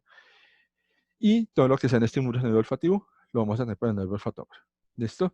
Nuestro segundo nervio importante, nuestro nervio óptico, entonces va a estar encargado de qué? De transformar o de captar todo lo que son los estímulos a nivel de fotorreceptores a nivel de nuestros ojos. ¿Listo? Entonces ese es el que va a captar todo o transformar todo el estímulo lumínico que recibimos en lo que son las imágenes que estamos trabajando. ¿Listo? Después vamos a tener el nervio oculomotor y este es el encargado de lo que son los movimientos del párpado y los movimientos del ojo, ¿sí? Entonces, este también va a tener ¿qué? Funciones a nivel de qué? De lo que es en la parte de dilatación y relajación de la pupila. ¿Listo? El cuarto, el nervio troclear, también este va a tener, ¿qué? Va a tener esas funciones a nivel del movimiento del globo ocular. Entonces, fácilmente nosotros podemos mover nuestros ojos hacia la derecha, hacia la izquierda, hacia arriba, hacia abajo. Y ahí lo podemos tener fácilmente. ¿Listo? El siguiente, entonces, es el nervio abducens. Y ya también movimientos del ojo. Entonces, si se dan cuenta de lo que es movimiento ocular, tenemos prácticamente cuatro pares craneales o nervios cerebrales que van a estar encargados de esto. El nervio vestíbulo coclear, entonces, como les decía, ya la parte de lo que es eh, sensaciones a nivel auditivo, entonces ya va a ser esa vibración a nivel del tímpano de esa formación de los 3 huesecillos del oído, que son el yunque, el estribo y el martillo, que van a estar produciendo esa vibración. Entonces, estas vibraciones a nivel auditivo las capta el nervio vestíbulo-coclear. El nervio glosofaringeo, entonces este nervio es inervado completamente por todo lo que es un músculo glosofaringeo. Ese músculo glosofaringeo es el que nosotros comúnmente conocemos como lengua. Entonces nuestra lengua va prácticamente hasta la parte de la faringe y toda esta partecita del músculo glosofaringeo tiene los receptores quimiosintéticos, ¿cierto? ¿Para qué? Para que se capten las diferencias de sabor. Entonces, todo esto viene a captarse por el músculo nervio glosofaringeo. El otro nervio, entonces tenemos el nervio hipogloso. Entonces, es este el que va a producir, además del movimiento de la lengua, va a generar también el movimiento de la epiglotis para separar lo que es productos de sistema respiratorio a productos de sistema digestivo. El músculo vago, entonces este ya va a regular el movimiento de algunos músculos internos como que el corazón tiene alguna función ahí, la parte de pulmones, la parte estomacal, entonces esos movimientos internos también vamos a tener. Vamos a tener el músculo, el nervio accesorio, entonces este es el que nos permite mover la cabeza y adicional nos permite este movimiento, el de pasar saliva, de tragar. Entonces ese nervio accesorio es el que nos permite eso. El nervio facial, entonces, nos va a controlar todo lo que son las expresiones faciales, todo lo que es movimientos de los músculos del rostro, ¿cierto? El nervio trigémino, entonces, va a ser el que va a permitirnos que la parte de la masticación y adicional también algún ayuda a lo que es a captar algunas sensaciones a nivel ocular. ¿Listo? Y estos serían entonces, ¿qué? Estos serían como tal todo lo que son nuestros nervios craneales o pares craneales. Entonces, fijémonos que también tenemos una función bastante específica a nivel de nervios o pares craneales a nivel de nuestro cerebro. Adicional a nuestro sistema nervioso central, que era lo que estábamos trabajando ahorita, o sea, todo lo que era cerebro, todo lo que era pares craneales, es nuestro sistema nervioso central. Tenemos que nuestro sistema nervioso también se puede dividir en dos sistemas, el sistema nervioso central y nuestro sistema nervioso periférico. Su sistema nervioso periférico se divide en dos, se divide en lo que es nuestro sistema parasimpático y nuestro sistema simpático. Y esto teniendo en cuenta que las regiones de nuestra médula espinal. Entonces vamos a mirar que a nivel de nuestro sistema parasimpático vamos a tener una función muy a nivel celíaca, ¿cierto? A nivel de la parte cervical que va a controlar lo que es el movimiento de la pupila, los movimientos de o producción de la estimulación de la saliva, ¿cierto? Y adicional va a reducir todo lo que es que latido cardíaco, va a contraer los bronquios y va a estimular lo que es toda la actividad digestiva. Cuando hablamos de estimular la actividad digestiva, entonces también va a estimular que el hígado libere la bilis, ¿cierto? Y si vamos a mirar, ese sistema parasimpático tiene funciones a nivel celíaco, pero también tiene funciones a nivel de la parte de las vértebras sacras. Y a nivel de esta parte sacra, entonces vamos a tener que tiene funciones como la contracción de la vejiga y adicional tiene una función de relajación del esfínter rectal. ¿Listo? Eso a nivel de nuestro sistema parasimpático. Ya a nivel de nuestro sistema simpático, entonces vamos a tener que la función de nuestro sistema simpático, entonces sí va a ser a nivel cervical, torácico, lumbar y sacro. Entonces, a nivel cervical tenemos que lo que es la dilatación de la pupila, la inhibición de la salivación, la relajación de los bronquios, el acelerar el pulso cardíaco. ¿Listo? Eso a nivel de nuestra región cervical. Si vamos a hablar de nuestra región torácica, nuestro sistema simpático tiene funciones como qué? Como el inhibir la actividad digestiva, o sea, el movimiento estomacal, el estimular la liberación de la glucosa a nivel del hígado. Ojo con esto, si estimula la liberación de la glucosa a nivel del hígado, entonces también se estimula que nuestro páncreas empiece esa regulación a nivel de qué? De insulina, glucagón, que habíamos hablado ahorita cuando hablamos del sistema digestivo. Y a nivel ya de la región lumbar, entonces vamos a tener que secreción de adrenalina y norepinefrina por el riñón, ¿cierto? Entonces vamos a tener que es la secreción del neurotransmisor que nos va a generar la alerta, el estar pendientes de algo, ¿cierto? Va a ser el que va a relajar la vejiga y adicional también va a ser el que va a cumplir una función contraria que va a contraer el músculo del esfínter a nivel rectal. Entonces, fijémonos que tenemos acá funciones del sistema simpático y parasimpático muy, muy marcadas dentro de nuestro sistema nervioso. ¿Listo? Hay otro sistema a nivel de lo que es nuestro sistema nervioso, que es el sistema límbico, que es el que se va a encargar de todo lo que es el reloj biológico, ¿sí? Entonces, los periodos de sueño, periodos de actividad, y adicional es el que va a controlar esa parte eh, de nuestro alter ego, nuestro ego y nuestro yo, ¿cierto? Si hablamos psicológicamente.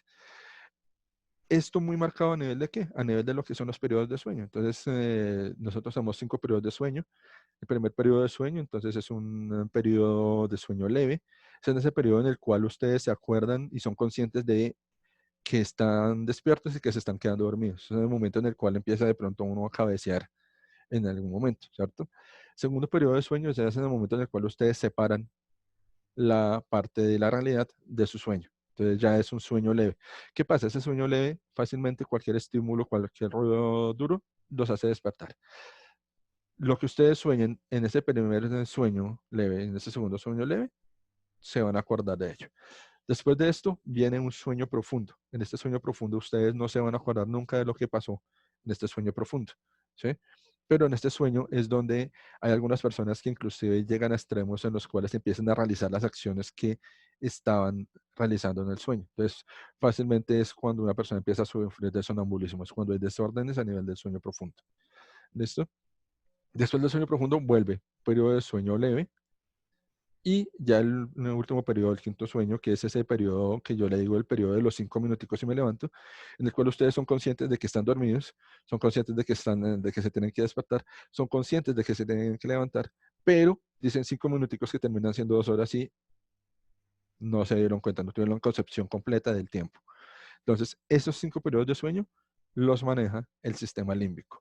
Importantísimo, ¿por qué? Porque siempre que hay desorden del sueño, hay desorden a nivel del sistema nervioso y desorden a nivel de todo el funcionamiento de los demás sistemas del cuerpo. Entonces, cuando una persona no duerme lo suficiente, no descansa lo suficiente o tiene problemas de sueño, va a acarrear siempre esto en un trastorno o en una enfermedad asociada a cualquiera de los otros sentidos y sistemas del cuerpo. ¿Listo? Y por último, vamos a trabajar lo que es nuestro sistema urinario, que es nuestro tercer eslabón de nuestro triángulo vital. Entonces, acordémonos que ya llevamos 2 órganos del triángulo vital: corazón, pulmones. Entonces, acabamos de incluir nuestro tercer órgano del triángulo vital, que son los riñones. ¿Listo? Entonces, vamos a tener que nuestro sistema urinario, entonces, es el encargado de eliminar todos los desechos producidos por el organismo, y este va a incluir también ¿qué? Esa parte de reabsorción de líquidos que necesitamos nosotros. ¿Listo? Este está constituido por 2 riñones, ¿cierto? Estos están situados en la parte ya posterior de la cavidad abdominal, entonces nuestros riñones vienen quedando acá en la parte de nuestra espalda, ¿cierto? A nivel de lo que es nuestra cintura, prácticamente, si vamos a ubicarla. Si vamos a hablar del tamaño de nuestros riñones, hablamos que el tamaño de nuestros riñones viene siendo prácticamente lo que es el tamaño de nuestro puño cerrado, ¿sí? Más o menos, más menos que más, pero es más o menos el tamaño de nuestros riñones.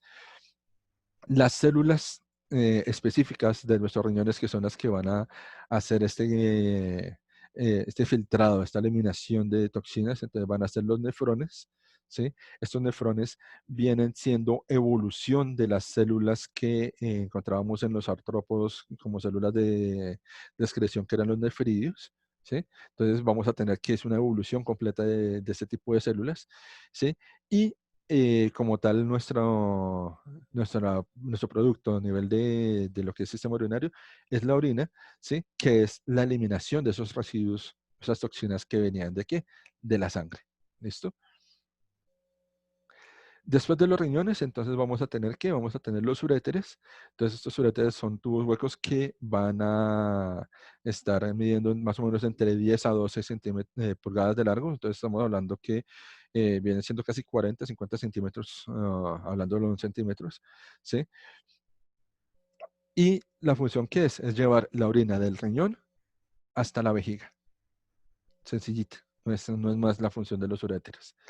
La vejiga, si entonces ya vamos a encontrar que es un músculo que se encuentra dentro de la cavidad abdominal, esta es capaz de aumentar su tamaño prácticamente casi que 4 veces de su tamaño normal. Si vamos a hablar de cantidad máxima de orina que alcanza a almacenar la vejiga, estamos hablando de entre 200 a, siendo extremadamente, ya una persona que acumule demasiada orina, alcanzamos a hablar de unos 350 centímetros cúbicos de orina, ¿sí? Eso es un peso bastante alto, ¿no? Estamos hablando de que eso viene siendo equivalente en kilogramos a 4 kilos, 5 kilos de peso en orina cuando la vejiga está completamente llena. ¿Listo? Y este entonces va a tener como tal ese músculo destrusor, los pliegues que van a permitir que este se expanda para almacenar tanta orina como la estamos viendo. ¿Listo? Y ya pegada prácticamente a la orina, entonces vamos a tener lo que es que el esfínter uretral, la uretra, que van a ser los siguientes partes o constitución de nuestro sistema urinario, ¿sí? En el hombre, la uretra y ese esfínter uretral va a ser mucho más largo, ¿cierto? Que en la mujer, pero está, digamos que asociado a lo que es el esfínter urinario, que es el que va a permitir que nosotros controlemos la parte de la micción, que es ese proceso de eliminar la orina o ese proceso de orinar que nosotros conocemos normalmente. ¿Listo? Y entonces ya, como vemos nosotros, nuestro sistema urinario, eh, a nivel de lo que es hombre y mujer. Importante, entonces, fijémonos bien. Triángulo vital en el ser humano. Corazón, pulmones, riñón. Si falla el corazón, al momentico van a fallar los pulmones y al momento va a fallar el riñón.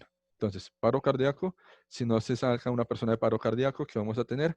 Después vamos a tener paro cardiorrespiratorio y después de un paro cardiorrespiratorio, si no es posible sacarlo del paro cardiorrespiratorio, vamos a tener insuficiencia renal. Cuando tenemos paro cardíaco, paro respiratorio, insuficiencia renal, estamos teniendo una falla multisistémica.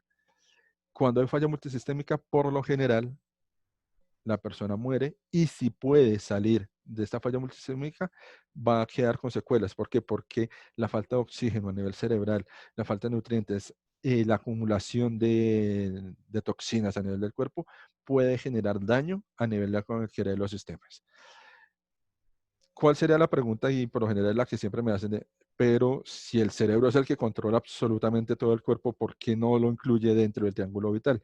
Porque paradójicamente el cerebro genera protección siempre hacia estos tres órganos. Él no se protege. Entonces, si hablamos de casos extremos a nivel de lo que es personas que se están congelando, digamos, a nivel de frío, a nivel de escaladores, a nivel del Everest, ¿cierto?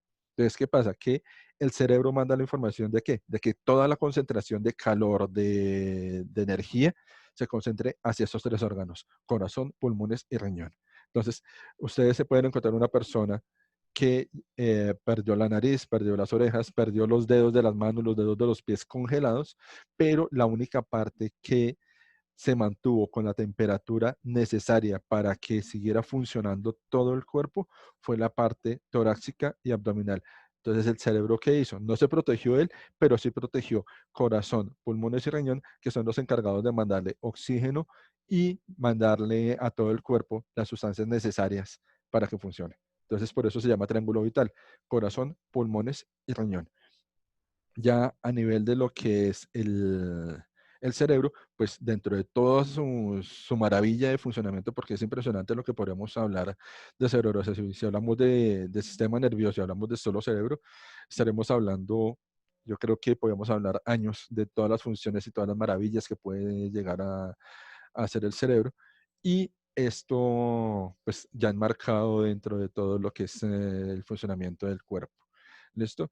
¿Qué sistemas nos faltaron trabajar acá? Entonces, si se dan cuenta, nos faltaron de pronto sistema endocrino, pero el sistema endocrino lo estuvimos trabajando, eh, no todas las glándulas, pero sí alcanzamos a trabajar una gran mayoría de las glándulas del sistema endocrino.